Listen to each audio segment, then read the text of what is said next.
এই বাবা আসতে যাও। এই ভাই তুমি জোরে জোরে টানো তো। আপনার দুজন বন্ধুর একজন আমার ডাকতেছেন মামা আর একজন ডাকতেছেন ভাই। আমরা বন্ধু না, উনি আমার আব্বু। আব্বু? এই যে অল্প বয়সে বাবা হয়ে যাওয়া ছেলেটা, কেমন আছেন? এই আপনি বিয়ে পাগলিটা না? এইভাবে পাবলিক প্লেসে বিয়ে পাগলি বলছেন? এই কি করতেছেন?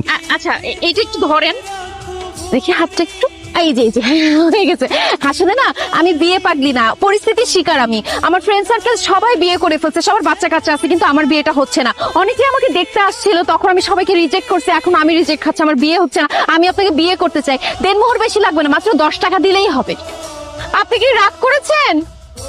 কি হয়েছে, এরকম চুপচাপ বসে আছো কেন? ভাবতেছি কি ভাবতেছো? ভাবতেছি তোর একটা মা থাকলে কত ভালো হতো। যেখানে তোর জন্য পার্টি দেখতে যাই সবাই জিজ্ঞেস করে পাত্রের মা কই, মা আসলো না কেন, কারো উত্তর দিতে পারি না।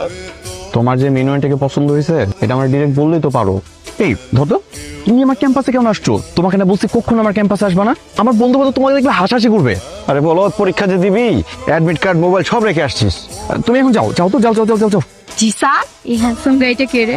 পরিচয় করে দিস না। আমি ওর বাবা। আমার বন্ধু। হাই, পুরা ক্রাশ খেয়ে গেছি রে। এখন থেকে আমাকে আগে বলে রাখবি। এই এদিক চাপ তো। ক্রাশ খাইতে হবে না, ফুচকা খাইতেছো ফুচকা খাও। শোনো, আমি হচ্ছে ওর বাবা, বুঝতে পারছো? আমার আব্বু। সিরিয়াসলি আঙ্কেল, আপনাকে দেখলে না বোঝাই যায় না। আমি মনে করছিলাম যে আমার বড় ভাইয়ের বয়সী হবেন বা কিছু। তুই যা ভাবছিস পুরোটাই ভুল ভাবছিস। ফুচকা খাইতেছিলি, ফুচকা